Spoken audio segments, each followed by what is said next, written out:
আসসালামু আলাইকুম। সাম্প্রতিক সময়ে কিছু বাড়িতে বা হোটেল রেস্টুরেন্টে যে ছানা তৈরি হচ্ছে তা আমাদের নজরে এসেছে।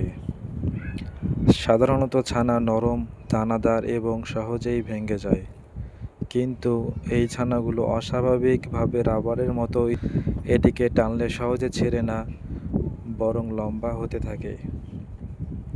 এটি দেখতে এবং স্পর্শে সম্পূর্ণ ভিন্ন, যা সাধারণ ছানার বৈশিষ্ট্যের সঙ্গে মেলে না। এই অস্বাভাবিকতার কারণ সম্পর্কে আমরা বিস্তারিত তদন্ত চালাচ্ছি। সাম্প্রতিক ধারণা অনুযায়ী এর কারণ হতে পারে দুধের গুণগত মান, প্রক্রিয়াজাতকরণে কোনো ত্রুটি অথবা আবহাওয়ার অস্বাভাবিক প্রভাব।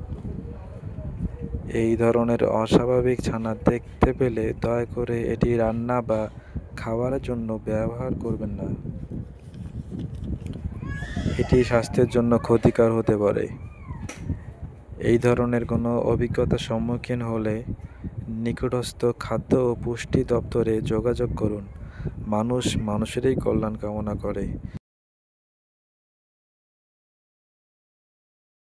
আমরা সবাই সবার জন্য মঙ্গল কামনা করি, কিন্তু এই ধরনের কর্মকাণ্ডকে আমরা প্রশ্রয় দেব না।